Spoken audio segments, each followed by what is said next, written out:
Hey, this is Chuck, and you are listening to Fans with Bands, the podcast where we talk to the fans and the bands they dig about life, music, and whatever the hell else we want to talk about. Today on Fans with Bands, we are talking to Theandric. Check it out. Oh, see, I always and I talk about it now all the time because I'm like, oh, recording a process. It sounds so welcoming. So official. Yeah.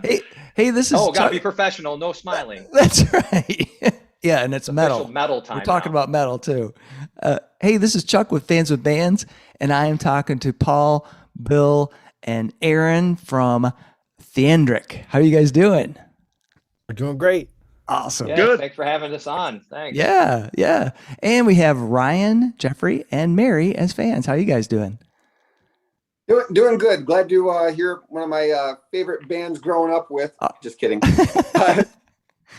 Good to hear from some local bands, though. It's a lot of great local music that doesn't always get the spotlight that they should. Yeah, for sure. That is for sure. And Jeffrey, you mentioned a great point because there's so many bands that I think are local that people just don't know about, and Theandric is one of those bands. So I met Paul virtually, still virtually. I guess we still need to meet in person, but I met you last year when I was doing a Fans with Bands episode with Cruthu, and you were a fan, and you'd mentioned you were in a band, and I was like, all right, cool, that's awesome. And then you reached out again and said, hey, man, we got this EP, would you mind checking it out? And we can get you on. And I listened to it, and I was blown away. You guys have done a fantastic job on this EP. It's The Flight Among the Tombs is the new EP. I listened to the music, and I feel privileged to be able to have gotten that sneak preview because I'll tell you, I'm a big Iron Maiden fan, a big fan of like that kind of classic metal. And I feel like, no disrespect to Iron Maiden because I love them, but I don't feel like their last albums have been, up to par with what they did previously.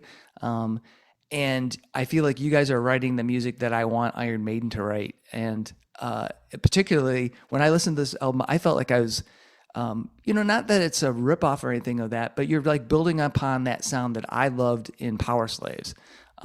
Really epic tunes, great, musical abilities. Paul, your voice, fantastic. Bill and Aaron, you guys, guitars. I mean, I love the trading leads. The licks are fantastic. So, bravo on the new album. It's fantastic. Oh, thank you. Yeah. So nice to hear.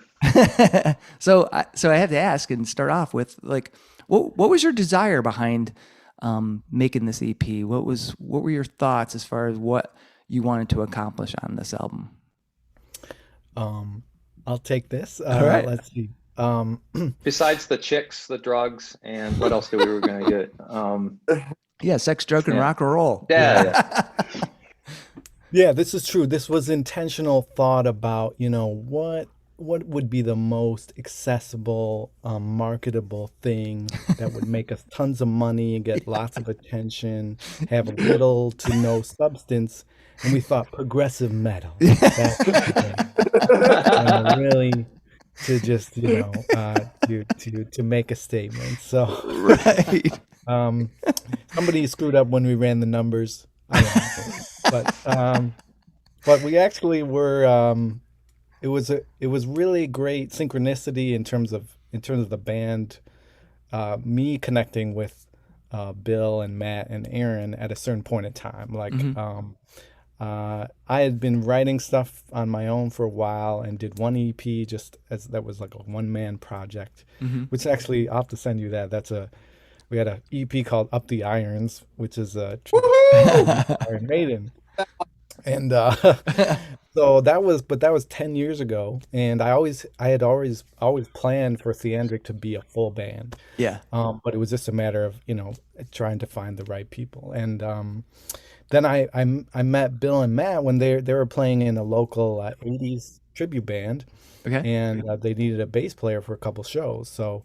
So I filled in, and then we were jamming, and it turned out like, hey, we all love the Big Four, Iron Maiden, Judas Priest, and even 70s prog. Oh, cool. And stuff. And it seemed like I was like, hey, these guys might be into some of the stuff I've been working on. Yeah. And then fortunately at the same time I happened to go on to Craigslist for Detroit musicians. And if you know Craigslist for musicians, it's 50-50. Like you can meet lifelong friends and you Right. can meet some sociopaths. So fortunately, Aaron was not in the sociopath category, and he was also a huge Maiden fan, and so we Awesome. got together in a room and just started bashing out, in fact, some Iron Maiden tunes. Nice. But quickly after that, we were like, okay, what do we got? Let's start working through some of these tunes. Awesome. Yeah. Uh, I think you guys have done great. So Aaron and Bill, what was your desire? What was your impetus when you were working on the album with Paul? Aaron, you want to take that? Well, as in just how we approached it and Yeah. that kind of thing. Yeah, right on. So, well, I love how Paul writes his music, and when you brought the material to Aaron and I and the guys, it was really cool. I think you nailed it on the head, Chuck. I'm a big fan of a lot of that genre as well. Mm-hmm. So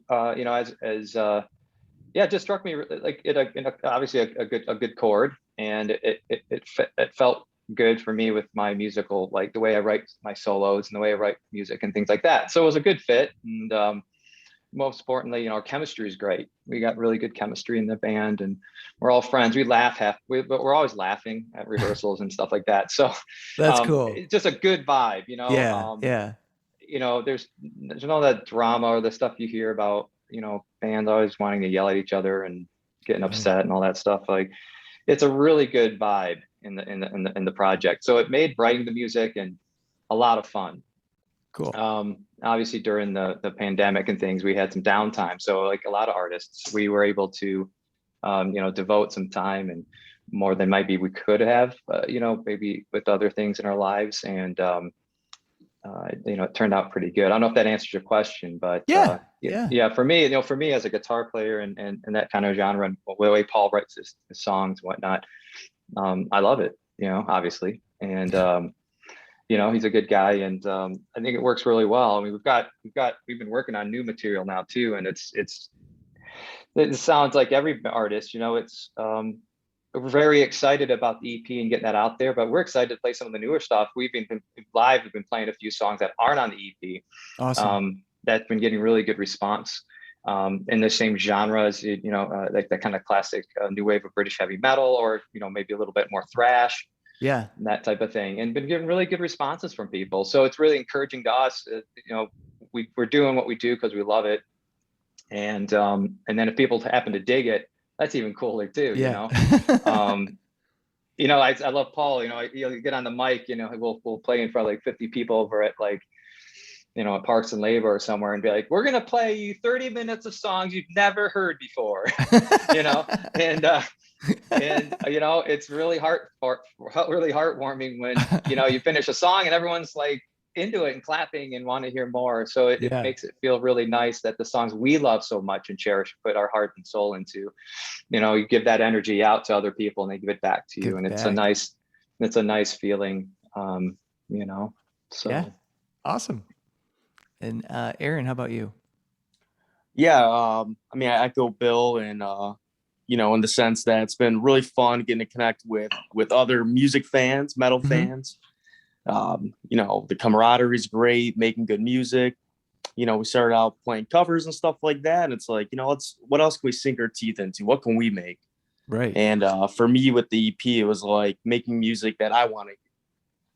Things that maybe other bands are kind of doing, like you mentioned. This is like the Maiden you maybe want to hear. Yeah. That's kind of the same. I got the same kind of feeling. It's stuff that I want to hear that I'm not quite hearing, and it's great to play. It's so much fun. Awesome. Yeah. Well, part of the design of Fans with Bands is not just have me interview the band; it's to have fans interact and ask some questions. So I'll kind of open it up to Ryan or Jeffrey, and we have Nina's joined and Mary. Does anybody have any questions for these guys? I'd love to jump in if I could. Yeah, go for it. Question. Love the shirt. Love the shirt. Yeah, hell yeah.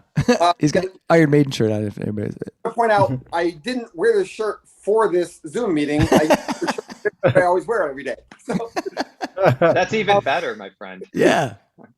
Clearly, your latest EP is clearly Christian inspired. Would you guys consider yourselves to be a Christian band, or would you consider yourselves to be a heavy metal band who just happens to draw some inspiration from Christianity?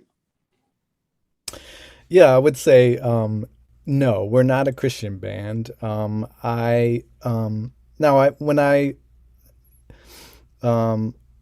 It's undeniable really that when I write songs that lyrically that a lot of my Catholic background and faith it just organically comes out. And that's, some the things that I feel passion and strongly about, they come out in my songwriting. And I mean, the name Theandric is a theological term. It means, I picked it a long time ago because I thought, one, it sounded really metal, but also because it means really like the cooperation between human and divine nature. Yeah. So that's my philosophy of music, that like God gave me a gift of talent and I just want to cooperate with the divine in creating something bigger than myself. But at the same time, I always had the dream that Theandric wouldn't just be me. It's a band. And so we have 4 people with different, life perspectives and philosophies of different, they're at different places with their experiences and beliefs. And it actually gives a richness to our music. And I did for this release, I wanted to kind of broaden my lyrical kind of approach a bit.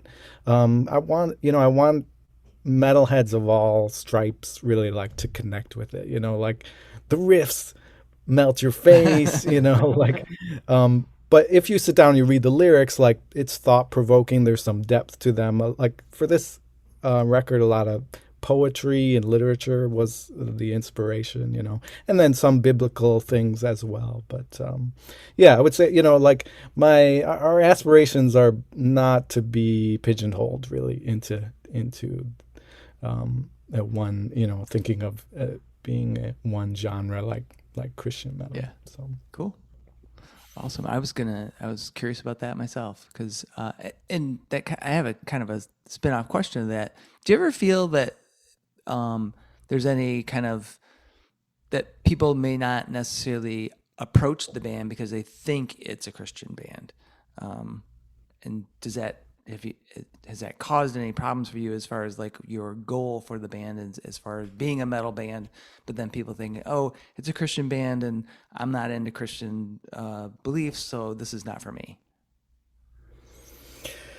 Well, I mean, my hope is that like we're trying to launch this EP to present Theandric what it is now. Yeah. And like hope people it would just, like listen to the music and like connect with it. And, I mean, it is the case. I did a record that was all acoustic, that was under the Theandric name, that was definitely through and through, kind of Christian lyrical stuff. Yeah. But it was acoustic and it really doesn't match kind of what Theandric is about now. And so I withdrew that song, that album from iTunes and Amazon and everything. But I mean, I still love it and feel proud about it. But again, like I think Theandric is something bigger than just me, and there's so much lyrically to sing about and think about that's what I'm thinking. I'd like people to connect with. It may be the case that maybe some people will hear that and be like, oh, I know they have some songs or some themes in there that I'd be unfortunate if they decide to dismiss it based on that. Yeah, well, I mean, I would kind of refute anybody that does think that, because having listened to this and read the lyrics, I don't feel that it's in my experience, because I mean, I listened to some Christian metal, and there can be kind of a, I get where they're coming from as far as like embracing their faith and being very, proponents of their faith, but I don't feel that here. I feel like this is metal where there's stories that, I mean, because let's face it, the Bible has some really awesome stories that can be told that aren't necessarily about Christianity. There's just some, there's history in there. There's all kinds of stuff. Lots of great material, but I don't feel like the EP does that at all. But I know that was part of the background that had been like early on, and like as you mentioned, in the process for song. So I would say that this is just awesome, epic, metal. And if you dig the Christian aspect, then it's great. If you don't, then it's not going to hurt you. Yeah. And you could think of it this way, like there's no real shortage of heavy metal songs that deal with Satan and the occult. So, like there's plenty of resources for you. Exactly. If that's what you want. Right. It's just not really our thing. Yeah. There's a whole catalog of Venom and Deicide. Just feel free. Deicide. Haven't heard that in a while. Yeah, like this isn't, it's Was not it the preachy at all. Demon or Keiko Diamond or something like that? Yeah. Like I said, just kind of like, I mean, what's great about heavy metal to me is that it's real, and we talk about heavy stuff, right? Yeah. It's about war, it's about death, it's about illness, it's about apocalypse, about evil. Like that's real life. Yeah. That's what we're living.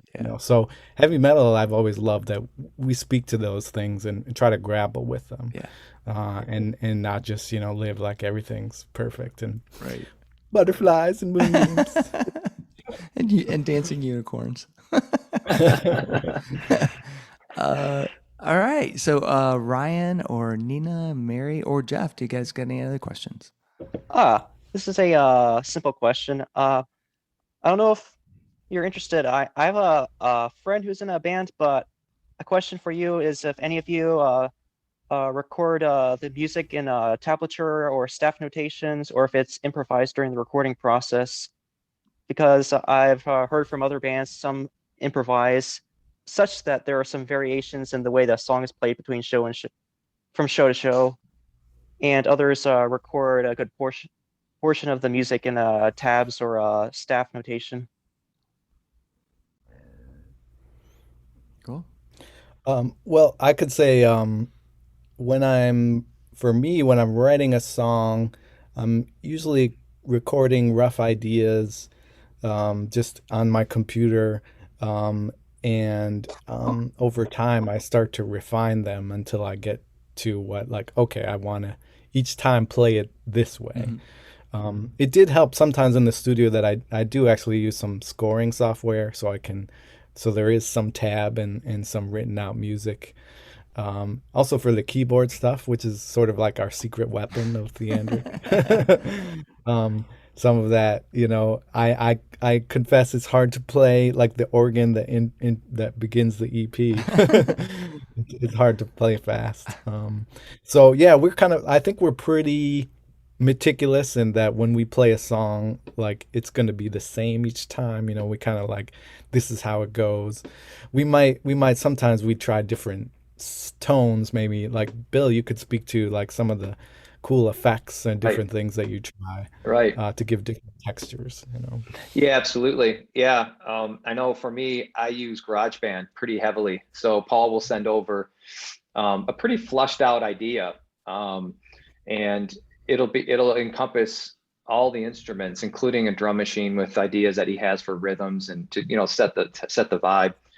But then I'll do drafts of guitar solos over that work, and then send them, and Paul and I will work together on refining ideas, because it's like anything, when you're really close to it, sometimes when I spend a couple hours on something and then I'll send it over, it's almost like one of those old sayings, sleep on it.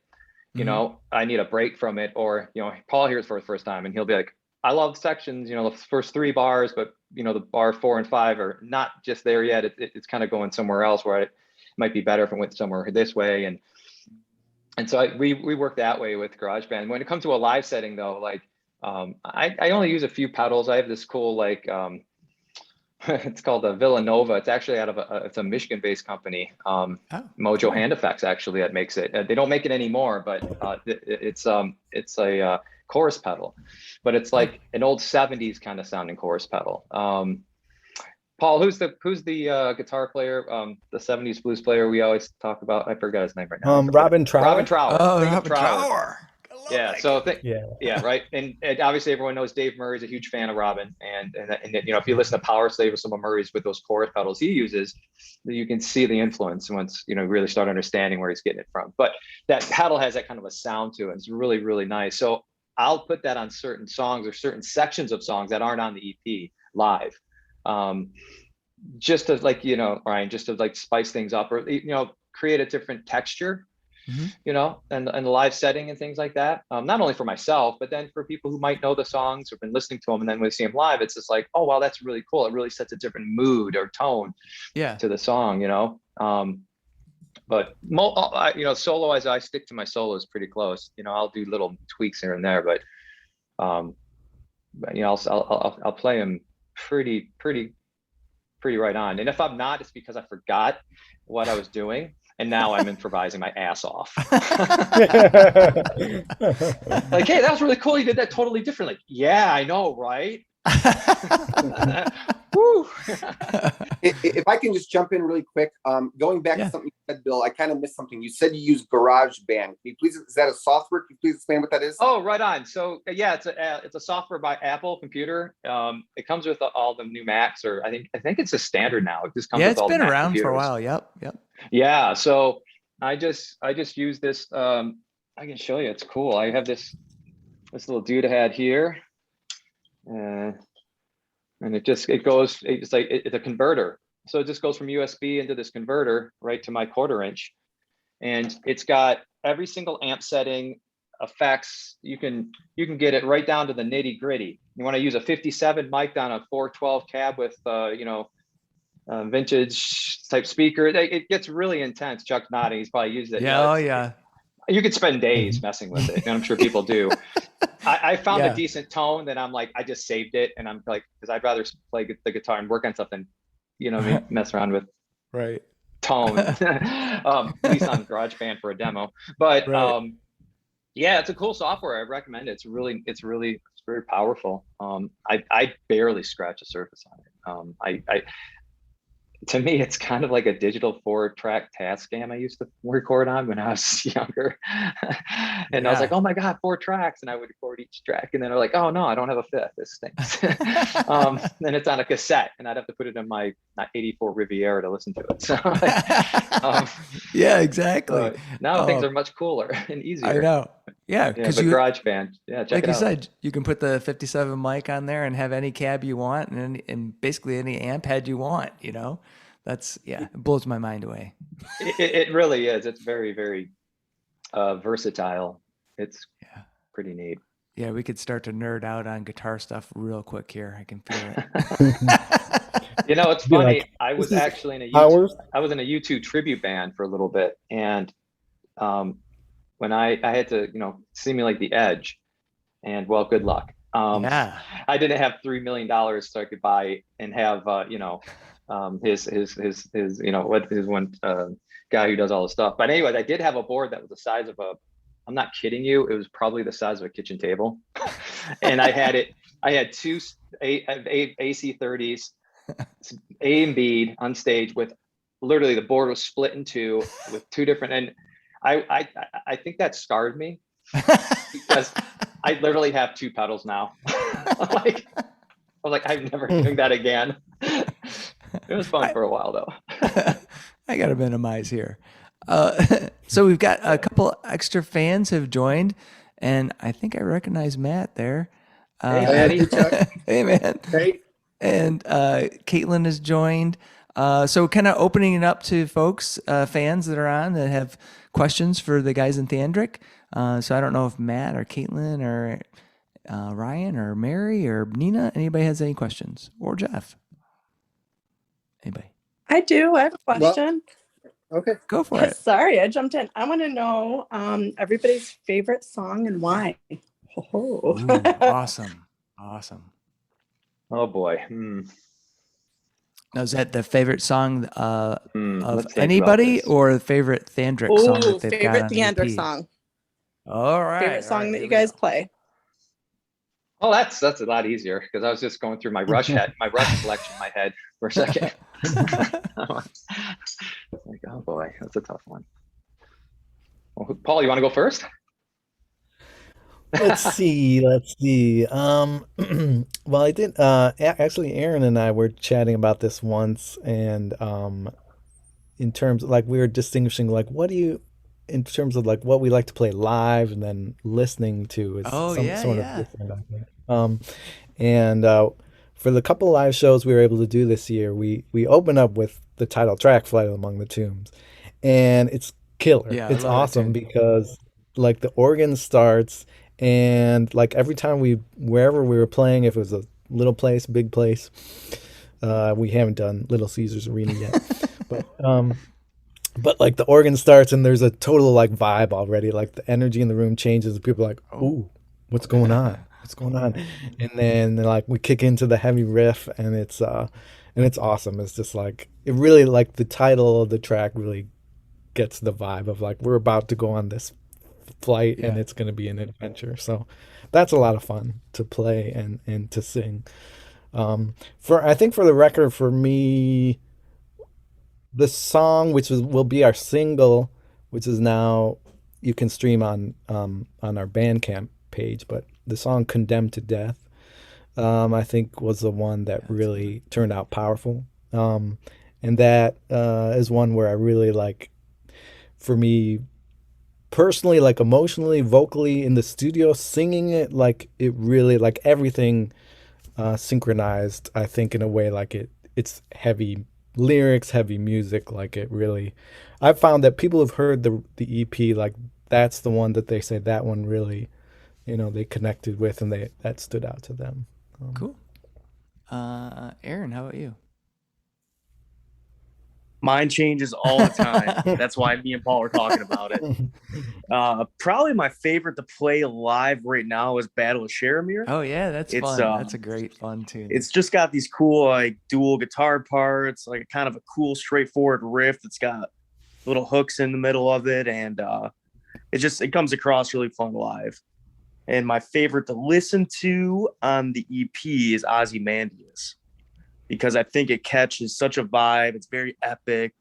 It's the longest song. It kind of capstones what you've been building up to for, 3 songs prior. So for me, that's my favorite to listen to, but Battle right now, favorite to play. Awesome.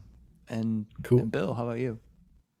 Yeah, with Aaron, it's a tough one to pick. Live, I really do like "Flight Among the Tombs." I take the first solo and I just love ripping into that with a wah pedal. And it's great because we just capture everyone's attention. It's like it's fun. It's a lot of fun to play. It's especially when the vocals kick in. I'm just playing and Paul's singing, and it's fun. It gets my blood going. Kind of, it's fun. And then to listen to, it's it's tough because it just depends on the day, really. It's like anything, right? It's I'd have to say probably "Condemned to Death" or Ozymandias, probably. But then again, like listen to the flight. If I'll purposely not listen to the music for a long time, and then when I put it on, it's like it's kind of fresh, But it's just when you're in it so long and so much. Yep. You need to I have to take a break a little bit. So when I revisit it, I might hear things or listen to it differently. So, but I think "Condemned to Death" is probably the one that I think really is pretty powerful. That song's just got so much color and texture to it. Yeah.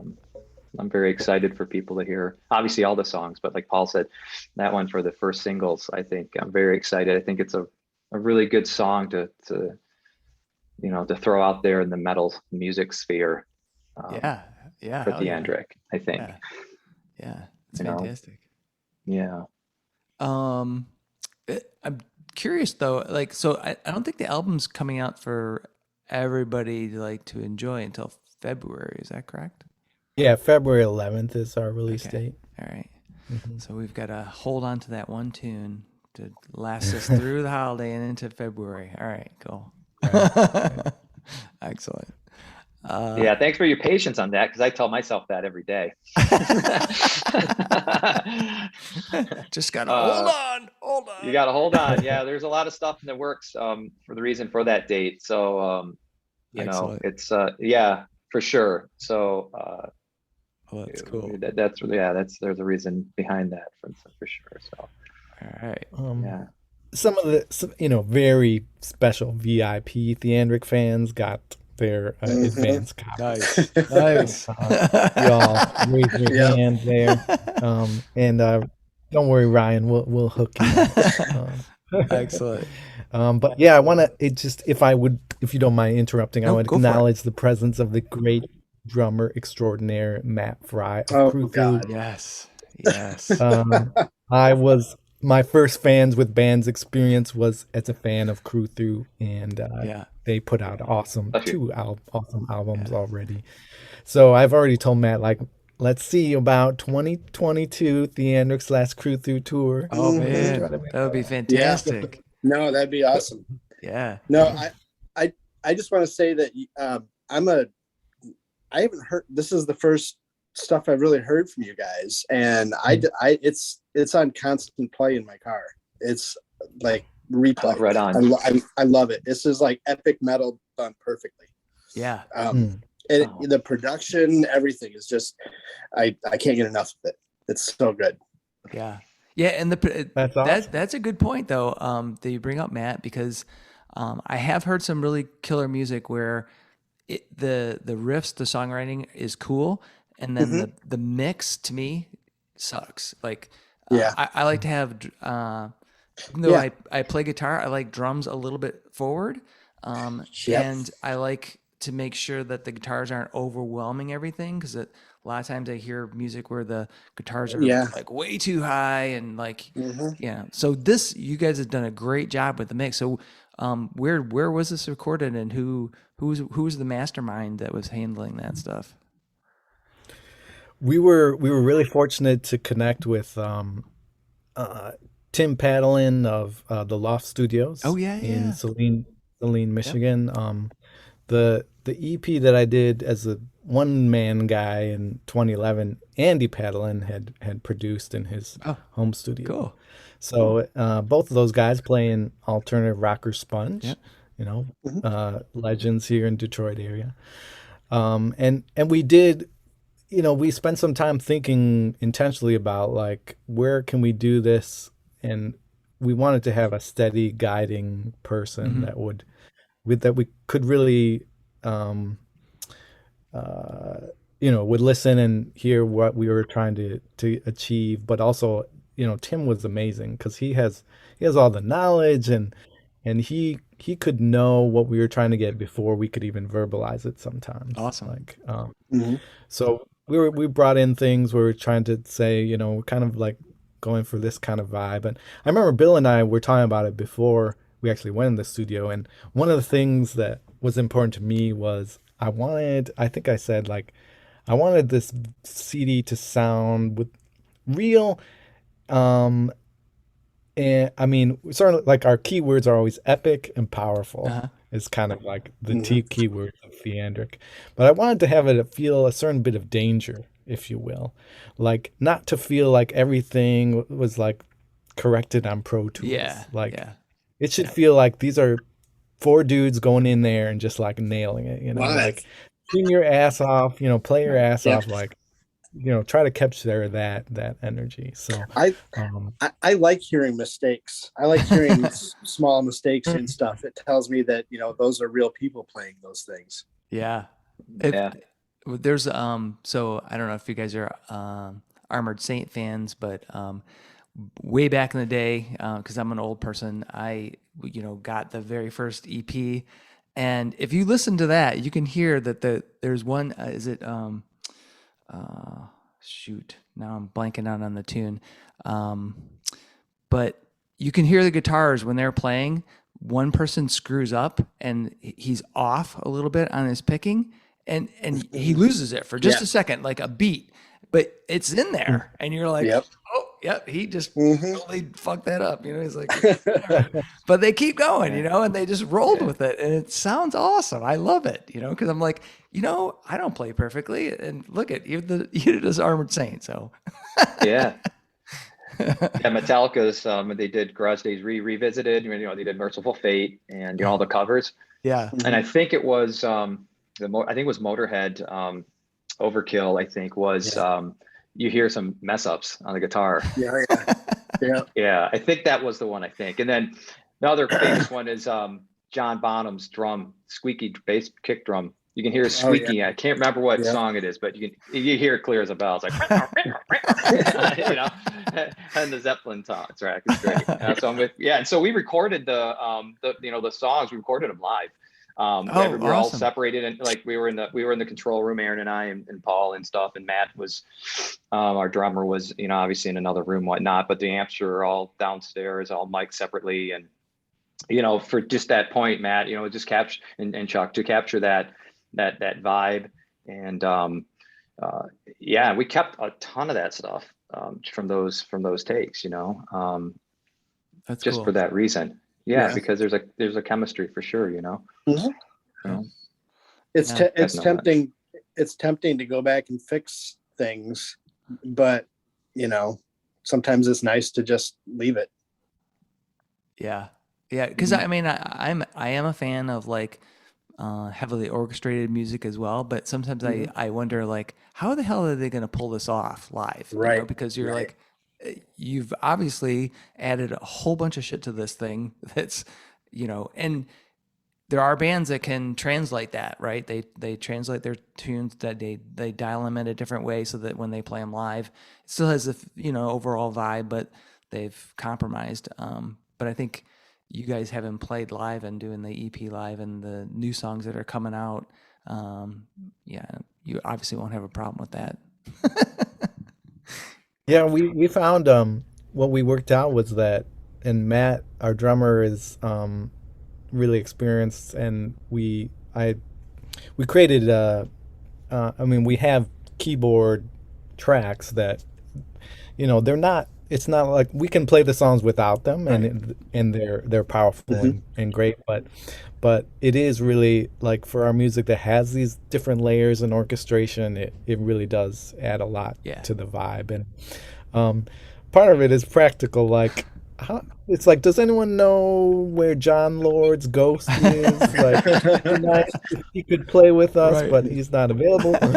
So rather than trying to find a metal keyboardist who would be up to the task, and we find that works out. So I mean, it would be awesome someday to have a physical person to handle the keys, but we found a way, you know, and it's cool just like having the four guys. It's a straight up metal band, but like I said, we sort of have the secret sauce of the other synths and keys and things that give some more layers to stuff. Nice. All right, so kind of open it back up to the fans. You guys got any other questions? Jeffrey, Caitlin, Nina? Yeah, I'll jump in if no one else is going to. Where do you guys ultimately see yourselves? I mean, what I'm getting at is we all know the music industry can be brutal sometimes. A lot of people get screwed over in the process. I heard Fiona Apple talk about the casting couch thing some years ago. I heard TLC talk about how they got screwed over in their contracts. This does happen in the music industry. It's not unknown. Do you guys see yourselves as just having some fun? If you can make some money in the process, that's great, and you just like what you're doing? Or do you guys actually see yourselves trying to actually make it on the big stage at some point in time? Yes, let's see. There's the real answer, and then there's the humorous answer. Hear them both. Yeah. Hear them both. Okay. Well, the real answer is, we'll start with that, is, I mean, this is truly about love and devotion and joy and playing music. Yeah. Like, we recognize, like, it's worth doing because the music is awesome, and we love to play together. Yeah. So it's like, everything else would just be frosting. Like, you know, we made a record that we're like, I love this. I hope other people like it too. But you know, like that's the success right there. Like, we got it in our hands and we're like, yeah, this is awesome. Yeah. This is how we spent our pandemic. Mhm. You know. So that's, I mean, it's like, yes, I'm really pleased that we did that. But at the same time, I admit I'm ambitious. We're ambitious. Like, and I like to say we're realistically ambitious. Like, we want to play more. We want more opportunities. Like, I feel like, hey, we got the songs, we got the skills. There's no reason why we shouldn't be opening up for big bands who come to town or doing some nearby festivals. Either here or across the pond. I mean, Yeah. yeah, anything's possible. Like I feel like people hear the songs. Hopefully, they'll be like, oh. This is some serious stuff. Right. So that's my thought. Yeah. In terms of the humorous answer, my idea is that this EP sells 1 million copies. I start to lose myself in sex and drugs and rock and roll, and ultimately I have to go into rehab and just in a nightmare. My wife and kids leave me, but then I come out of rehab. I'm reformed. I start an acoustic project that doesn't sell anything, so I rejoin Theandric, and then we put out a full-length album, and it's amazing. So And your wife and kinda- kids come back. exactly. Yeah. Yes, That sounds like a really good behind the music. Yeah, right. Do they still do that? exactly. Yeah. Awesome. Yeah, I'm with Paul. I think if I could just, there were several musicians and artists on this call tonight, and ultimately it's just doing what you love. You do what you love.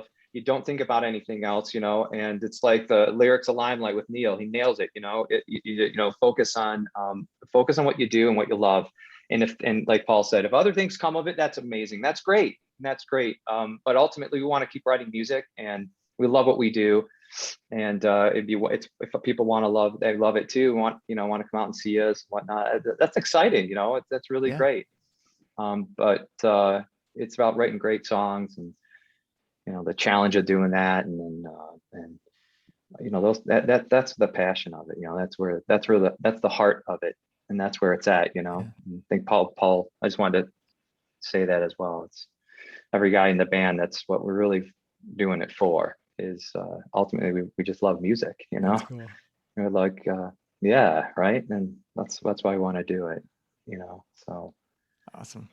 But of course, it'd be great to open up for somebody. We had an opportunity a couple months ago to open up for Immortal Guardians and Paladin, and a very, very great band, very talented bands, and it was really fun. It was great, and that's what again, you're just like us, just you guys, just doing the things you do and writing the music you do, and having the opportunities. If it opens up some doors for us to get out there and play those songs for other people who might not have heard it, or even other bands that come through town, like Paul said, that's awesome. That's a great experience, and we'll see where it takes us.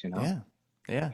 But I think we're open to it. So just take a follow-up question on that is: do you guys have any upcoming shows? Well, I'd like to say yes, but the answer is no. It wouldn't be a band with a little bit of drama, but not really drama so much as now our OG drummer Matt Voss, very talented. So you hear his great playing on the record. He's much in demand for his drumming services, and so he doesn't have the ability to like commit number one to Theandric.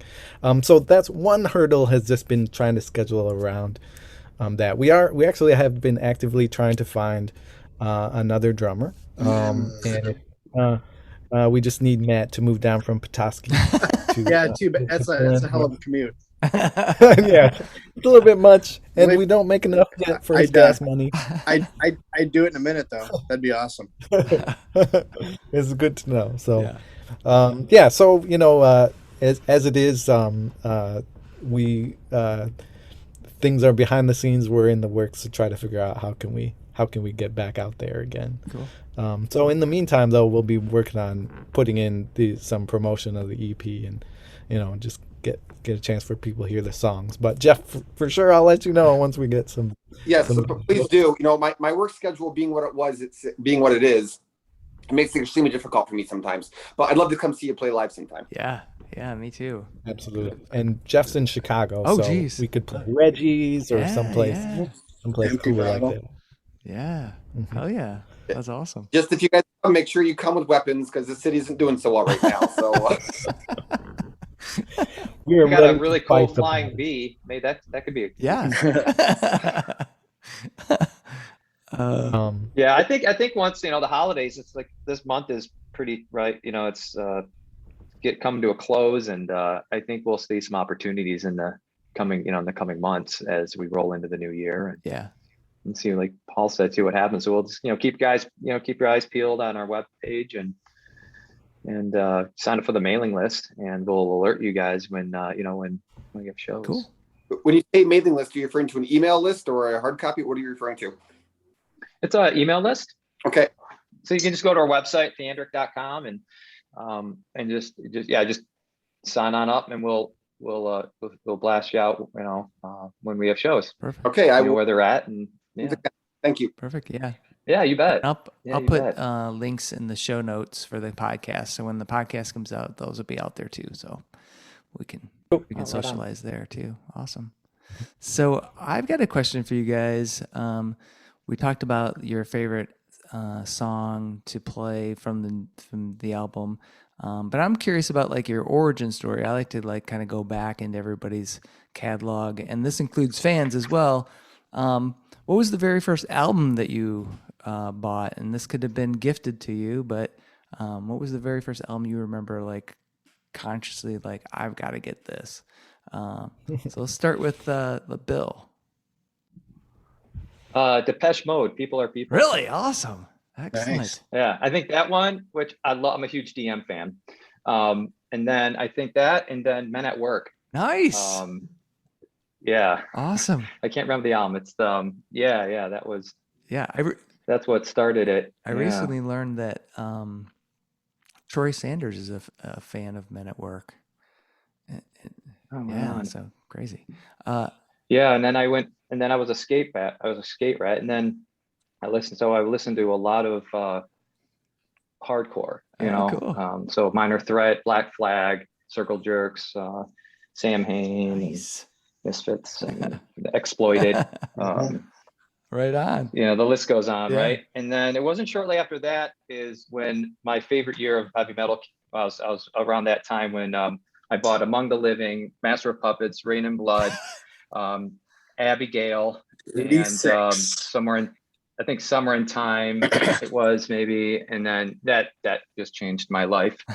And then I was learning how to play guitar at the time, and Awesome. then at the same time though, I was a huge fan of The Cure. Still to this day, great songwriting. I love Robert Smith. Yeah. And I love the vibe he does. I'm a huge Yes fan, Genesis, Rush, Nice. especially the 70s. I love Pink Floyd. Yeah. Big Floyd head. Love Floyd. Yeah. And so yeah, I mean, I play metal, but I'm just a music fan, That's always good. That's always good. Have a Yeah, well-rounded. helps. Yeah, exactly. You gotta have a. There's too much music to just limit yourself to one genre. I think. Yeah. Oh, there's so much. It's ridiculous how much music, Yeah. right? And it's hard. So I mean, I love everything from Radiohead to Soundgarden to Enya to Miles Davis to some kind, something. What is it? Some kind of something blue, whatever. So Yeah, good. that's. And, it just goes on. It's just like I'm not. I love the Beastie Boys. And, Public Enemy, NWA. Oh yeah. Easy cracks my shit up. I just love music. That's awesome. But yeah, right now I can't get enough of Rush and Yes right now. I can't stop listening to Yes in particular. Steve Howe is one of my favorite guitar players. And So when I listened to Yes and Rush, I was like, I actually wanted to play bass. I play guitar, but I wanted to play bass because I was a huge Chris Squire and Geddy Lee fan. And those guys blew me away. yeah. And I was like, and I love, love Steve Howe, but fuck Chris Squire, man. Roundabout, you listen Amazing. to that guy and like, son of a bitch, Yeah. I'm just stopping here. Rest his soul. Yeah. Yeah. Oh yeah. Listen to Gates of Delirium. Oh, yeah. That's one of my favorite Yes songs. Yeah. Fantastic. Yeah, it's it's good stuff. Yeah. So that's kind of, Cool. Awesome. yeah, that's kind of all the stuff I listen to and influenced by. All right. Aaron, what was your Yeah. first album or tape or CD or? My first album was in 4th grade.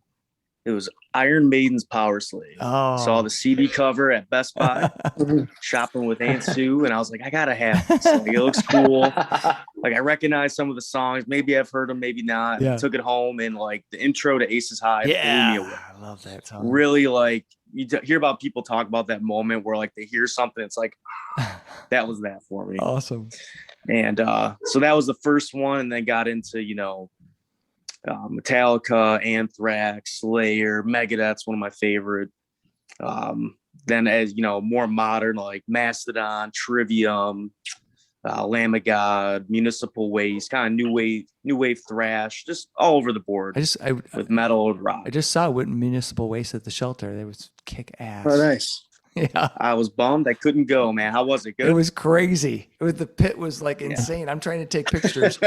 There's no like pit for the photographer. So I'm just flying over me. I'm getting like, hold on. They are such a fun Oh my band God. live. Yeah.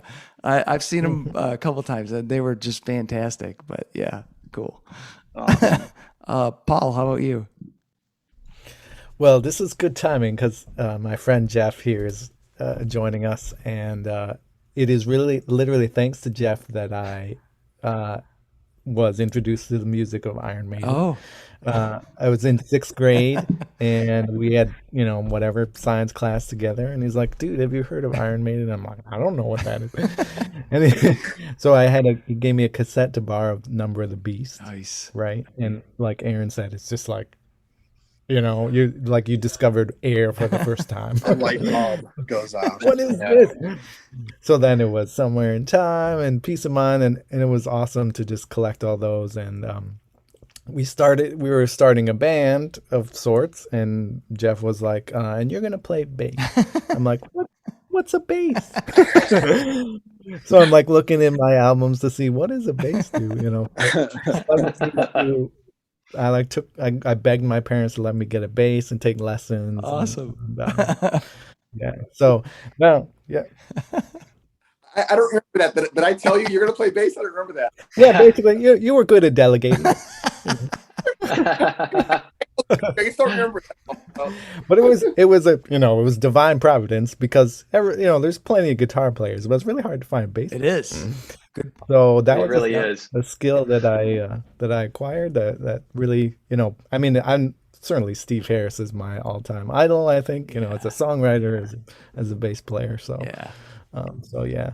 Now the guilty pleasure and Geoff knows this too, actually, the very first thing that I ever bought on tape at the mall at Tape World was The Final Countdown. All right. by- Nice.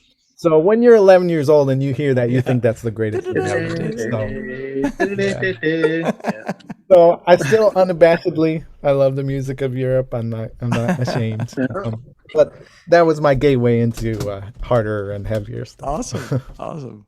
Well, let's jump to Geoff because I'm gonna guess it's Iron Maiden. But what was your first album?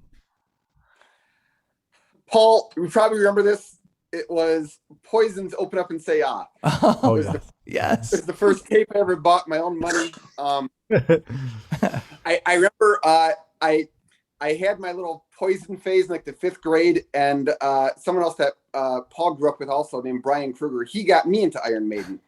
And then I still had some Poison stuff and some posters and everything else, and Paul convinced me, Geoff, we got to get rid of this stuff. So yeah, I agree. So we went to my wall, we ripped it all down, destroyed it all and everything else. And I had graduated from Poison to real music, into the Iron, Metallica, the Slayer, the Megadeth, Judas Priest, the more modern bands, the Manowar, Savatage, and of course even the classic ones, the AC/DC. Still, I mean, just today, I hear Classic. someone drives by the other direction from me playing Thunderstruck out the guitar. I think, I haven't heard Thunderstruck in a long time. I got to put on Thunderstruck too. So, a lot of great AC/DC, a lot of great Guns N' Roses, a lot of great rock and metal. Awesome. Ryan, how about you? You're talking to me, correct? Yes, sir. Oh yeah. The first album I actually bought with my own money, I think, was you probably never heard of the band Forefather from England. No, huh? I think Maybe the I'll have to album was check it Ours out. is a Kingdom. All right. It was back in 2008 when I bought it, or 2000. It was a while ago. I think I was in junior high or freshman in high school when I bought it. Cool. So Recently, I've been listening to this Australian band called King Gizzard and the Lizard Wizard. Yeah, I've heard of them. I bought their whole album, Murder of the Universe. I've been listening to some of their other albums. They have a very eclectic sound. Yeah, I could vary from their more recent eclectic name. Their most recent album, Butterfly 3000, which is synth pop, to some of their heavier albums like Infest the Rat's Nest, which is like thrash metal, like Metallica or Megadeth, and some influence from the 90s bands too. Yeah, for sure. Like but the reason I was interested in found out about Theandric because I was interested in a lot of medieval music and folk metal as well, and cool. they popped out. Very nice, excellent. Yes, that's cool. Ryan connected with us, I think, because one of the older songs I put out uses Gregorian chant. Oh, cool. And it has some Latin lyrics, so it's just another, kind of tying into some of my background. But that we like to, you hear on the EP those different ways, like whether it's chant or Celtic music or Egyptian or whatever, like we like to play with all those different sounds. I remember listening to Amorphous, 10,000, was it 10,000 Lakes? Which is, that folky, death metal. I was like, what is this? Black Winter's Day, and like, oh wow, this is super. Great album. Yeah. So Matt, I know we talked about this, but I can't remember. So what was your first album? Survivor, Eye of the Tiger. Oh, that's right. Yeah, nice. Now it's coming back to me. Myself back late 1981. I think I had just seen Rocky. I just seen the movie. Yeah. And I bought that was the first thing I bought with my own money. And then the next thing, Rick Springfield, Working Class Dog. That's a great album, actually. Yep. And then I don't remember. Then it just was like, maybe it was Kiss. Maybe I just Survivor. Awesome. Fantastic. Nina, how about you? What was your first album? You guys, this isn't the audience for it. I'm thinking it's either Boys to Men, Judas Priest, or Garth Brooks. Oh, excellent. So there's hope, right? There's hope for everybody. You can find your way to metal. Well, don't worry, Nina. Chuck will just edit that out later. Right. Well, no. What I was going to say is, like when Bill was talking about all the different genres, you don't have to just be about metal. I think it's good to have that mixing pot because it all kind of blends together, and you can put it into the heavy metal thing if you want to. But Absolutely. Well, and that's one of the jokes I love to hear. Condemned to Death is a favorite amongst the band, but I think it is a good gateway song. I think anybody, whether you love metal or you don't, it's got a good enough groove that anybody can love it. Fantastic. And see, there's doom metal in everybody, right? Well, doom metal in everybody. You just need Andric to pull it out, huh? With Black Sabbath created all the riffs. We all know this, so we're all just building upon the masters. Yay. That's right. Yeah, absolutely. Right. Yeah. Mary, how about you? What was your first album? Oh, she's still there. She's probably like wrangling. Oh, she could be wrangling the kids. All right, we'll have to check in with Mary offline. Maybe Paul. I'm trying to. Maybe I can answer for her. Like, I think. Oh yeah, I remember. She said her very first album she got was what's that one? I'm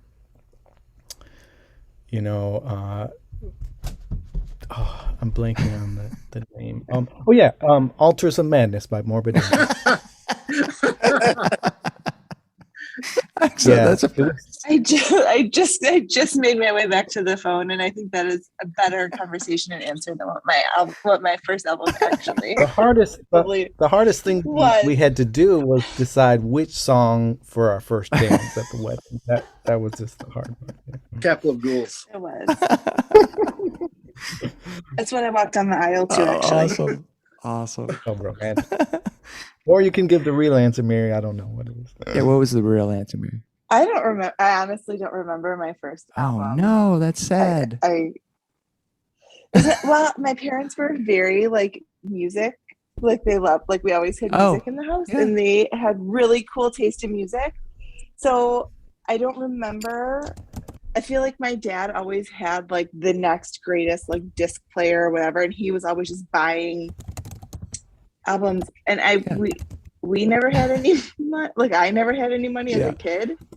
So I feel like I would always like run to the tape player and just hit record when it was a song. Like I don't remember ever having like expendable income to go and buy my own album. And you had no want because you had all the music you needed.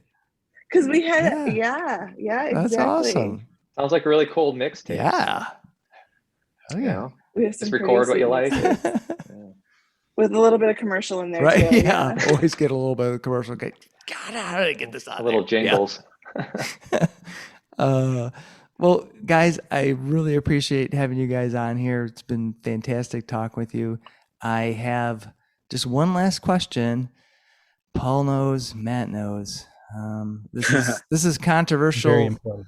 Question. Hopefully, it won't break apart the band. This has caused problems, so I'm just throwing it out there. But I'm gonna ask it anyway, and that is, pineapple or no pineapple on pizza?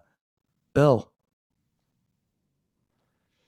Pineapple or no pineapple? I'd probably go no pineapple. Oh, all right. Aaron. Pineapple. Whoa. All day. Pineapple. Hey, I'm out. That's it. All day, dude. It's amazing. Oh, awesome. Now, do you so some common topping coordination is jalapenos? Do you do the jalapeno with the pineapple, or you do it like the traditional Hawaiian with the ham? Usually the traditional, but I've had it with jalapeno. Very good as well. That sweet, spicy combo. Yeah. All With the right. savory cheese and sauce. Yeah. All the above. Oh man, now I'm gonna have to try All this the- sometime. Paul, I don't remember what yours was. Were you?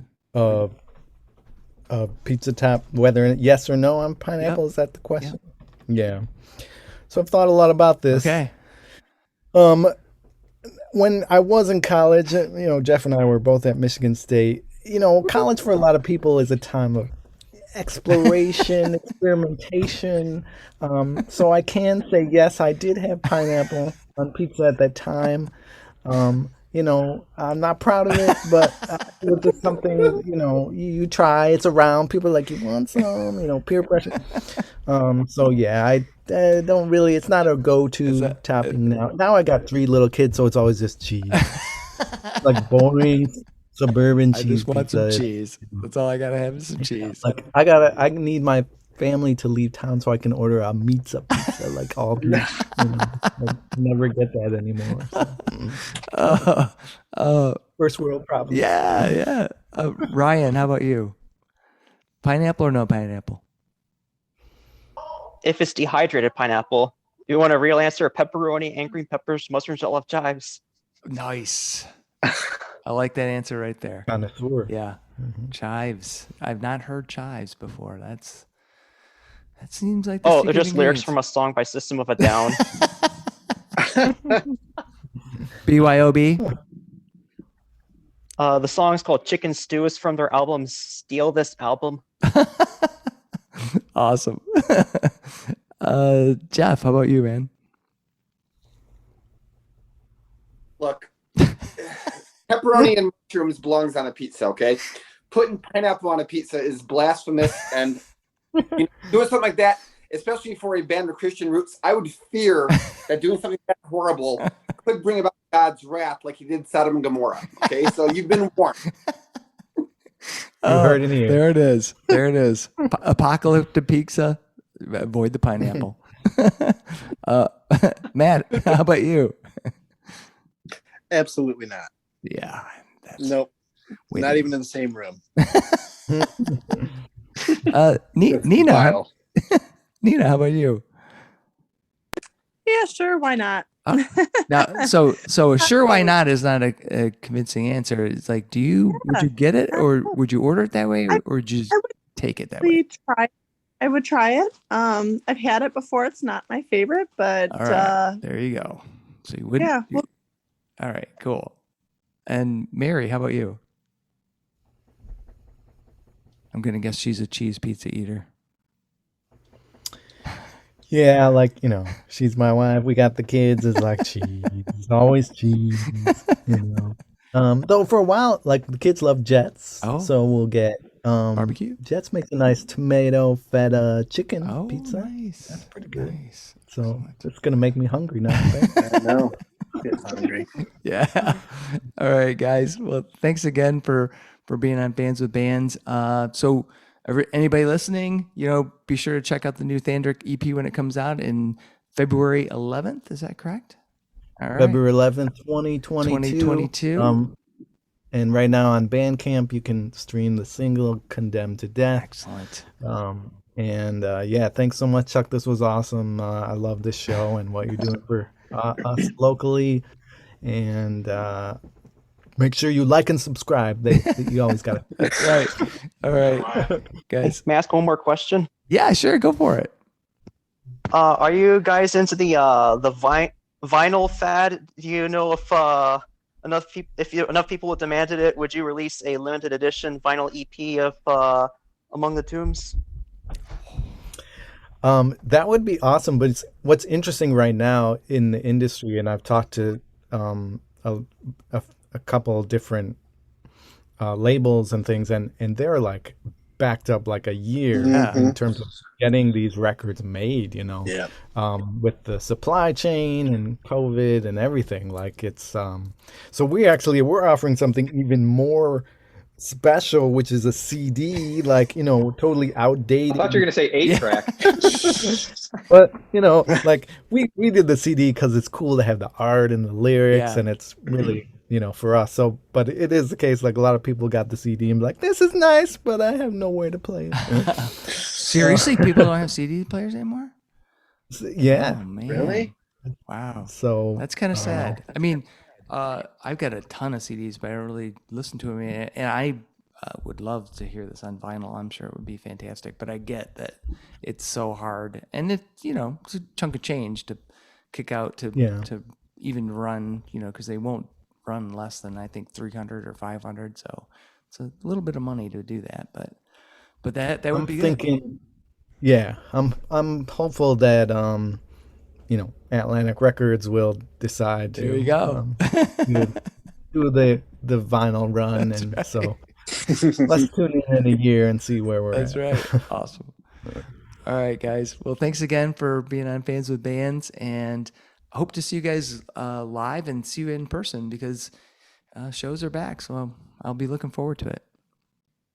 2020. Thanks, Chuck. Thanks for having All us. right. Yeah, thanks, Chuck. See you guys. Right, see you Yeah, it guys. was nice to meet All you. right. Cool. Nice to meet you guys. Thanks to Paul, Bill, Aaron, Ryan, Geoff, Mary, Nina, and Matt for joining me in this episode of Fans with Bands. Theandric's new album, Flight Among the Tombs, comes out in February of 2022. This band creates amazing power metal that harkens back to the greats such as Iron Maiden. Hell, I'll go a step further and say that Theandric is making the metal I wish Iron Maiden still made today. Great stories, compelling riffs, soaring vocals, and thunderous rhythm make Theandric's new album a must-have for 2022. These are tough times for everyone in the creative industries such as music. Your support of live streaming, purchasing music, and merchandise is critical. If you can help out your local artists, please do. If you are in the Michigan area, consider following the Playing in the Detroit Area Tonight Facebook page. It is a place for fans and bands to support each other and share our combined love of music. Thank you all so much for listening. Be sure to hit subscribe on your favorite podcast service to get each and every episode of Fans with Bands. Spread the word by rating the show and leaving a comment. We want to hear what you think. You can keep in touch by following us on social media. This is a Life in Michigan production. Until next time, be well and kick out the jams.